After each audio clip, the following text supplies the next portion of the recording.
In 2019, CloudVisit celebrates its 15th anniversary. CloudVisit began by providing website and software development for doctors and hospitals, expanding into telemedicine.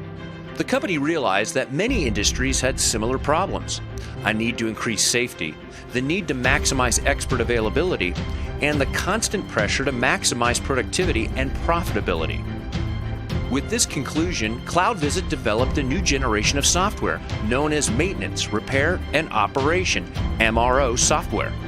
The company provides MRO software to remotely approve inspections, the aviation industry, the energy industry, wind, solar, nuclear, water, hydrogen, fuel cells, and gas, telecommunication and construction industries, transportation and maritime industries, as well as telemedicine software for healthcare. CloudVisit's MRO software enhances communications so that decisions are made rapidly and with increased accuracy, reducing the time of inspections.